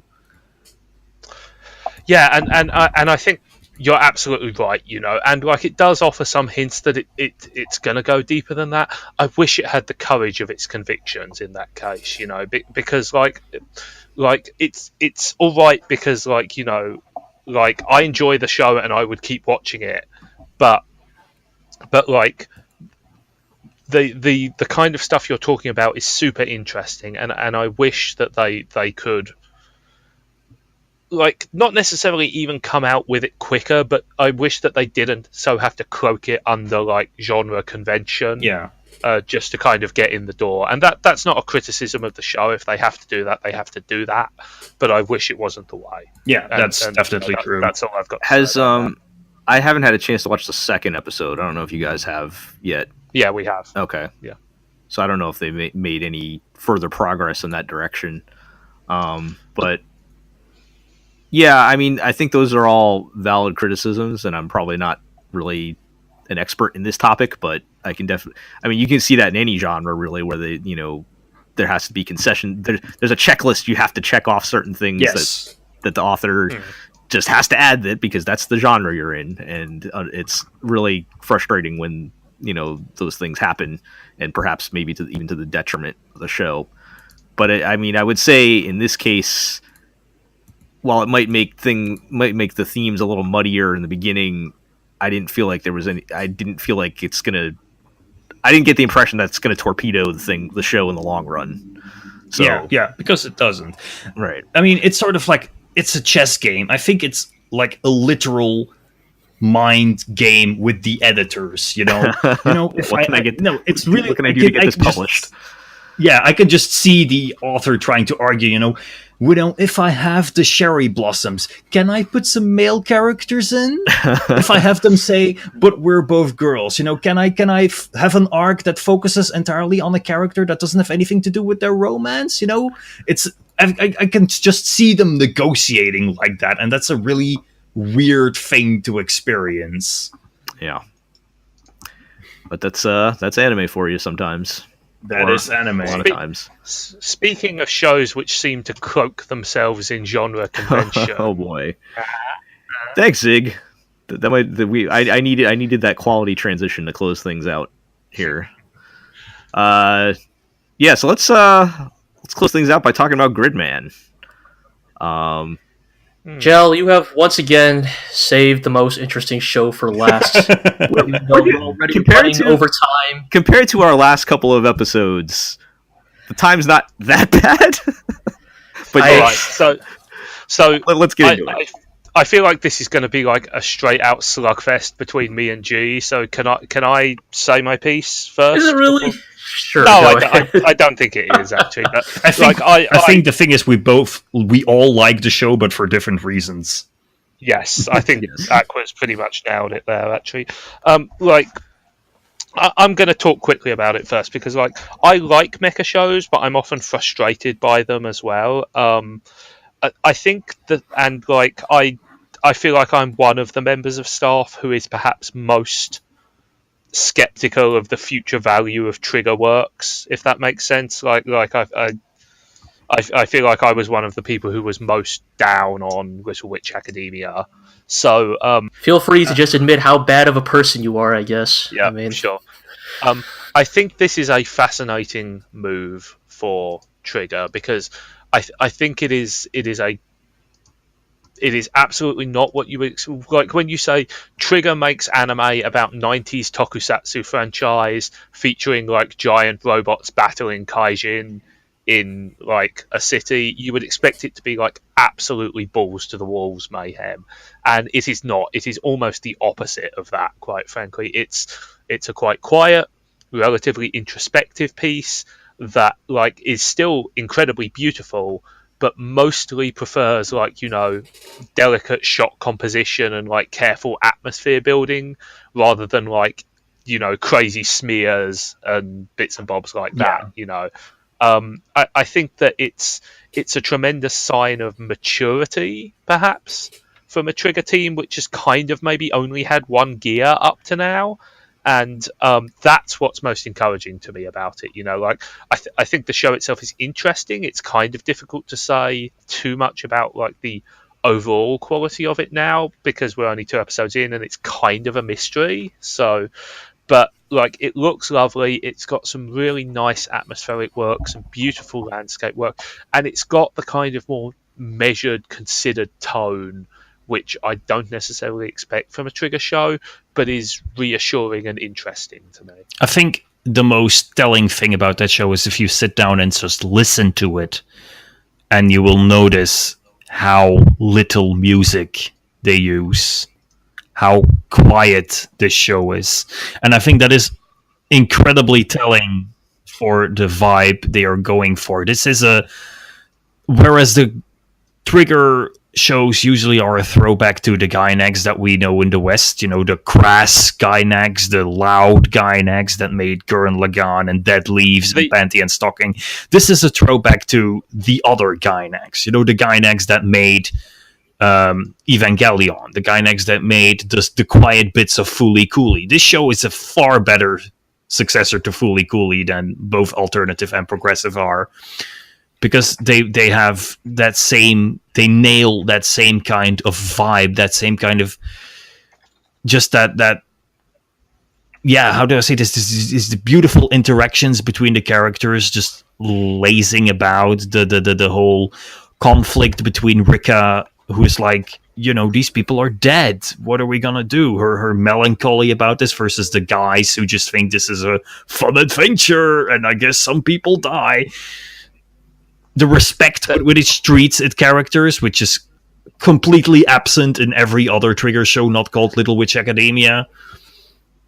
It is by far made by the best possible incarnation of what that studio can be, I think, and it is, with the exception of the Little Witch Academia OVA, Okay, now the very now we're first Trigger now we're show getting I fired have up. unconditionally liked. Now you are getting into some dangerous territory, my friend. But I'll let you have that, you know. But I mean, so G, as someone who is like a big proponent of the trigger we have seen up until this point, you know, what's your take here, so to speak? so I think you guys are. I think you guys have a lot of good points, and I also think you guys maybe have misunderstood my feelings on Gridman, because I do actually like a lot of the things that you guys have spoken about. I think the difference for me is I think Gridman more or less fascinates me rather than enthralls me, if that makes sense. Like, I'm not necessarily in love with the show yet, but what I am is very curious and very interested in where it's going. You know, I kind of spoke about this in our first look post, but I do actually like. I think, yes, you guys are correct that Trigger's general vibe is kind of like highly kinetic, very like, you know, bouncing around the walls kind of animation and that kind of vibe and energy. But I think the thing that is worth noting, and you know, it's kind of the thing I'll bring up about Gridman that, you know, was similar to Kill la Kill actually, or actually most Trigger anime, is that most Trigger anime are very easy to screen cap, as somebody who generally tends to be the one who covers Trigger shows. I mean, they are a visually minded studio. I don't think. Yeah, but I think what I mean more than that, though, is like there are a lot of very well animated shows, you know, airing every season, every year. But Trigger, I think, is uniquely very, very good at shot composition. Like, it's usually used in service of very, you know, wild, energetic things. You know, your Kill la Kills and Little Witch Academias, which are very, you know, high energy. But I think what they're doing here with Gridman is showing that actually they are still those masters of shot composition we've always known them for, but they're applying it to a completely different tone. And that in and of itself actually really interests me, you know. It's kind of what we're talking about, you know, that very like, you know, that kind of like very like Serial Experiments Lane or like Mamoru Hosoda Digimon episodes, you know, very like, you know, that kind of sense of surrealness to it. Yeah, detachment, that sense of isolation, you know, the mist, the foggy streets with the power lines crisscrossing across, you know, the kaiju kind of existing far off in the distance to the point where it's just a silhouette. And those shots of like the skyline broken by the silhouettes of the kaiju are like tremendously it's full of feeling, you know. It's like the way I've always put it is like, is Gridman is kind of in that vein, that kind of lineage of those kind of 90s, early 2000s anime that kind of had such an ethereal vibe to it that like you always felt that like if the characters looked too hard at something that it might just, you know, shatter. Yeah, that's a really good way of describing it. It feels very dreamlike, I guess. Yeah. And I'm digging that, actually. I am enjoying that because, I mean, I guess the thing is, once I watched the first episode of Gridman a few months ago at the Trigger panel at Anime Expo, and since I had some time to kind of internalize it, like once you get over the like, you know, directed by the same guys who brought you Inferno Cop and Ninja Slayer, which, you know, admittedly did set up some weird expectations. Like once you get past that, you realize that like it's doing something like very, very interesting, I guess, you know. And I think also, like, you know, we haven't talked about it much because in some ways maybe it is the slightly weaker aspect of Gridman, but I feel like when that show turns it on, it still knows how to do it well. Like, this is not just Gridman purely the like character piece deconstruction, you know. It can also still be Gridman, the boy who jumps into a computer and transforms into a giant man in a rubber suit to fight monsters who also move as if they are filled with people in rubber suits. I mean, like as a long-time Toku fan, I just wanted to say that like the appreciation for like the very particular way that like giant robot fights are staged and shot in in that medium is like very apparent here. You know, they deliberately echo and homage those styles, but also like do so in a way where, like, because you obviously have a much more kinetic camera here, like they kind of put a new spin on it as well. I mean, the statement that this is a deconstruction of Toku is complete bullshit by people who have never watched Toku before in their entire lives, because this is right. I definitely wasn't trying to. I know, but this is 100% a Toku show, and that's what makes it great. That's what makes it great. And I guess that's a question I actually wanted to ask, since you guys are more familiar with the medium. Like, has a Sentai or Kamen Rider or an Ultraman ever like dealt with like the theme of like civilian casualties? Like, has it ever been like a strong theme in a series in the past? I mean, those shows are children's shows, so sure. Not really. You know, I mean, like the closest you've probably ever gotten is the famous ending of Chojin Sentai Jetman. And spoilers for like fucking what that show aired in 1989, I think. Jeez. So like a 30-year-old. But like the ending of Chojin Sentai Jetman is they beat the villain and everybody's happy, and then Black Condor gets stabbed in an alley while trying to stop a like regular. That's pretty dark. Jeez. Yeah, it's That's really dark, too. Yeah, it is apparently one of the reasons why they chose not to adapt that show as the original Power Rangers. But no, like you would have to look into more like esoteric Toku. Like the thing about Toku is that Toku is kind of like animation in the sense that it's not just for kids, but the really big culturally defining stuff kind of is mostly for kids. If that, I guess, yeah. You wouldn't ask, like, do they show civilian casualties in a Disney movie? Sure, you're right. But I guess that is what makes me so, like, endlessly curious about Gridman. Like, it is the show that is probably occupying my head the most, because I really, like, it's the kind of thing you mentioned, Aqua, which I also personally found to be a really good moment, is that part where you kind of have that contrast between the boys and Rika, where Rika's like, no, like they're not like just random bystanders. Like, I hung out with these girls. Like, I went out to karaoke with them. Like, and now they're gone. Like, they straight up no longer exist. You know, while the boys are like on this like riveting mystery adventure, and like those kind of themes, or like the idea of like, or like, what good is a hero if he can't save everybody, or like, is it important that a hero must fight even if, you know, people get hurt? It's like, I guess I'm curious if those are common elements in Toku, or if SSSS Gridman is like kind of bringing up novel, or not novel, but, you know, like more nuanced ideas, I guess. I think that is the freedom they get from making a Toku show for adults, while still respecting all of the tropes and conventions of Toku, and not like making them dark and gritty. Like, this is the good kind of, like, this is the kid show but for adults. You know, they add mature, interesting, complex themes, or at least they can try to. It's mature themes rather than mature content. Yes, which is the you know, and like, it's worth pointing out the original Gridman, although not, you know, it's not as kiddie as something like Super Sentai, not like a deep adult show either.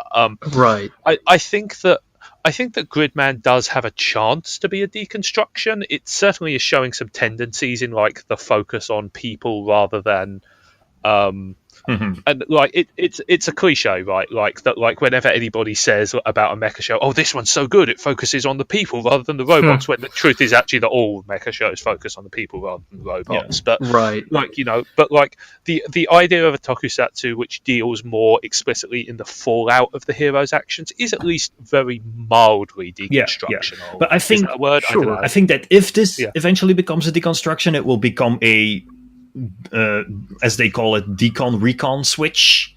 As in it kind of a more even-handed approach. It initially tries to be a deconstruction, but eventually turns out to be a homage to everything that makes the original genre great, instead of trying to tear it apart. Sure, yeah. I guess... Alright, should we just get to this? Like, I feel like this is like the weird thing surrounding Gridman, but should we just get into like the weird pseudo-conspiracy theory angle of Gridman's production that has kind of been floating around? I don't think this is really like like a pseudo conspiracy theory. I think it's kind of like a remarkable insight into the people who are making the show. I mean, are they Yeah. going to homage old Gainax by the entire production being some kind of money laundering scheme? Right, I was gonna say, like, are they gonna pull like some weird like Luluco long con where the last episode reveals like, well, I guess it's more like I don't know if we've talked about it explicitly in the podcast, but some places have been talking about the kind of weird mystery surrounding Gridman's production, like how the staff involved with it and like what they've shown of it so far are kind of like notably buttoned up, like compared to most anime. Like the fact that they're like almost done making the show, compared to like Trigger's usual production scale where they are mailing in the fucking last episode 10 minutes before it airs. Like, see, I didn't know that, and I will admit, Gridman like seems to have had an unusually long gestation time as well. Like they announced it well in advance and kind of kept it under the radar for a while, which is generally not the way anime works. Like normally you announce something and it's on the air next season or whatever. Yeah, whereas Gridman's kind of been. If I could just comment on that, I think there's a pretty good chance something weird is going to happen. And the thing that stood out to me is when we kind of reveal that the one girl is like the villain making these kaiju, like she appears to be like some kind of like toku nerd or something, and she's like making the models and like. I feel like, are they going to do some kind of like fourth wall breaking thing or something? Or I would be disappointed by that because I feel like breaking the fourth wall is sometimes the easiest way out of your interesting. Like, it's a cheap move. I'm not saying that they should do that, but I feel like something weird is going to happen like that. Yes. Yeah, I feel like the show is kind of positioning itself as a mystery to be solved. Like they're being deliberately vague about like. Who is Gridman? Who are our main characters? We don't really know much about them, and main dude has amnesia. Who is Samurai Caliber? Who are those mysterious guys who are showing up? What's the purpose of all of this? Right. I think. Well, one quick aside, I will say, the show does occasionally have some very well-timed comedic bits, like that do remind you that it's being directed by a guy who did Inferno Cop, like Samurai Caliber going in through the door in episode 2. Yes. Like, I found that part to be really funny. The difference I would say is that, like, sorry to interrupt you, G, but I just want to get this point in as well. The difference I would say is that, like, when Trigger are trying to be funny normally, it's normally like the very traditional, like, set-up joke punchline scenario, and here I feel like the humor is generally like almost a background thing that comes organically from the character movement or like the shot framing or stuff like that. I did just want to bring that up real quick, but just to kind of get back to the mystery angle, I guess. That's kind of. Sorry, go ahead. I was just going to say, like, it's definitely not a morose show. For sure. It's not either in the sense that like it communicates this feeling of like isolation or like entrapment. It's more a sort of like floating curiosity. Yes, totally. Like, we say dreamlike and we say like weird and like moody, but it's not. It's definitely not like grim or depressive or anything like that. But I guess the thing I wanted, we are go ahead rapidly hitting our overtime here. But I guess the kind of fascinating thing I find about Gridman is like how much of the mystery is kind of in the meta aspect of like the show itself. Because like I feel like Gridman would not be nearly as mysterious if it weren't specifically the people involved with it. I guess like what is making it so like interesting of a mystery to talk about is so much of like the people making it and what we know about the production. Like, I mentioned earlier, like the fact that they're almost finished up, like they're almost done animating the series and like we're only a couple weeks in, like, stuff like that. Or like, we mentioned this before, the recording, like the weird, like really weird deep cut Transformers references. Yes. Like that all the character designs are, like the main character's shoes are like a dead ringer for like Cliff Jumper and stuff like that. I guess the thing is, like, at this point, maybe the most fascinating thing about Gridman is it really is just how little we know about it. Yeah. But then I guess that does make me worry, like, once they do pull back the curtain, what is it that we're going to see? I think if you look at it from a more positive perspective, this show, because it is the Trigger rookie project, might also just be an experiment in, right, how that as can well, we make anime, in a sane way, you know? Start well in advance, give the rookie something to, like, maybe this is just Trigger trying to, you know, sanitize the production process of anime. That might just be all it is, but even if that might be a bit underwhelming for, like, the conspiracy theorists, that might be a very good thing. Or they're just trying to wrap up so they get all hands on deck for Promare, but For Promare.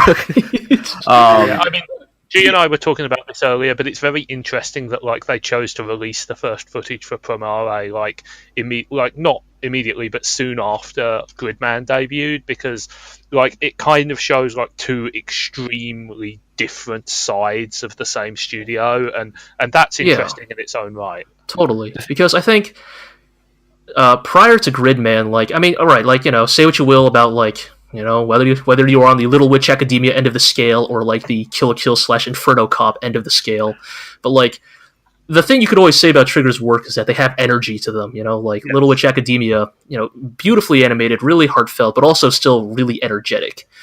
Whereas Gridman almost kind of creates its own third like vector in this spectrum that it's not lazy, but like it's unexpected for what they've usually done, you know. I think the thing also about the Promare promotion is that Trigger are a studio who have jobbed exactly once in their life, which is when they did that when Supernatural Battles Become Commonplace show.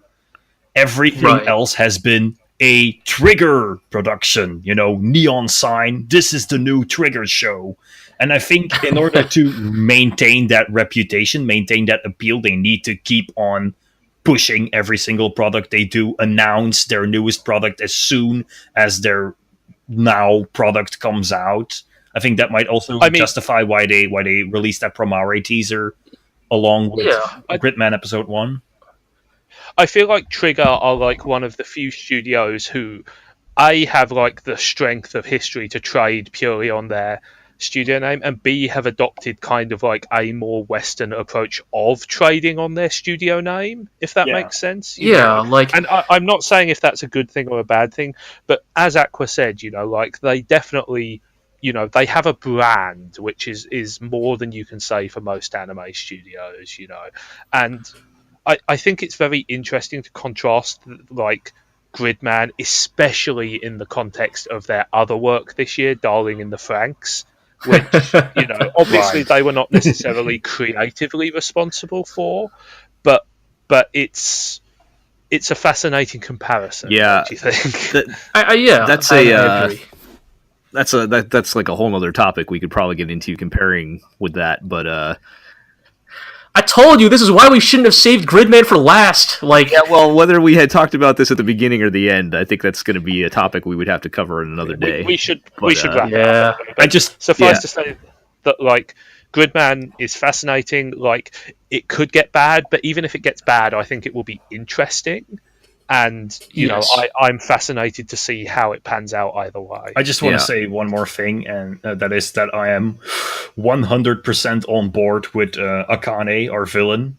Reina Ueda does an incredible job. We only know her as the voice of Mallow in Pokemon Sun and Moon, where she's just like the most exciting, nice, chipper girl. And here she really uses that voice to, like, deliver an unprecedented sort of interesting menace. Like, this character seems to be some kind of take on, you know, the embittered nerd who, like, views the rest of the world as just playthings and enacts their petty revenge on everyone who has ever wronged them. But that is a very male stereotype, and we're now seeing that as like a weird, chipper, energetic high school girl. So I can see them taking that in very interesting directions. I totally hope they do some good things with her, because, you know, it wasn't the biggest twist in the world, but like revealing her to be the true villain instead of, you know, Chief Overjustice, who showed up in episode 1, like revealing that he's just kind of like, I don't know, is he like a weird AI assistant or something? Like, yeah, I don't know what his deal is, but He is definitely one of the more traditionally Trigger-esque elements in that show. Right, like when I first saw him, I was like, oh, there's the Trigger part. When this guy turns out to be the main villain, this fucking Inferno Cop ass, like flaming skull with sunglasses motherfucker. Are they gonna make the joke like they did in Luluco, where like, you thought I looked like Inferno Cop? Ha ha ha. I mean, is the flaming skull with sunglasses basically like the chocobo or the Moogle of Trigger? Everything in like completely different roles. As far as like iconic mascots go, it's not a bad one. There's always a flame, a skull, and a pair of sunglasses. Yeah, but definitely interesting. Anyway, where that show's going. I'll just throwing my 2 cents in real quick.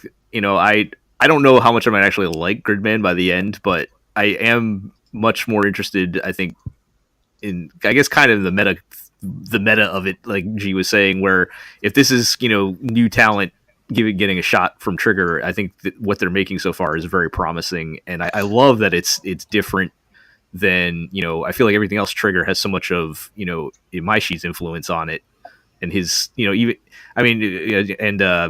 either him or I always forget the guy who does Little Witch Academia, but Yoshinari. Yoshinari, yes. So and even those I think overlap a bit. They've been working together for so long, and I love this idea of like some fresh blood coming up that are showing a lot of talent in this, regardless of what the end product is here. And we mentioned channeling kind of the older Gainax, which is I like I personally like a lot more. I like to see that. I think I would love to see what they're going to be working on next after this as well. So, all right. So I think that's going to do it. Yeah. Keep an eye on the site for ongoing coverage of various bits and bobs. I think there's going to be a few shows we're going to pick up this season. Yeah, don't make any promises you can't keep. Yeah, we're still kind of ironing out how I think there's going to be some changes coming up, which I will make a post for on coverage. But stay tuned to theglorioblog.com for all of our regular anime coverage. You can go check out our first looks for all the other shows that we didn't talk about, and even the ones that we did, which I think we're pretty much through most of the. I don't think there's really a whole lot left to cover at this point. It's the Kiamani Archer. Yeah, Tsurune is like the big one that's still coming up. Still some stragglers, but we couldn't wait for those at this point. So you can keep an eye out for that. You can, let's see, what's our other housekeeping? So yes, read us at theglorioblog.com. Follow us on Twitter at theglorioblog. You can find us somewhere on YouTube. Please like, comment, or subscribe on the videos so that we can get enough subscribers to get a proper URL. You can check out, we're on iTunes, so you can subscribe to the podcast there, as well as listen to our other podcast, The Legend of the GLORIO Heroes. Did I miss anything else? Tell your friends, tell your enemies. I think that's it. And I think that's pretty much it. So thanks, guys, for being on, and we'll catch everybody next time. Take it easy. See you later. Bye.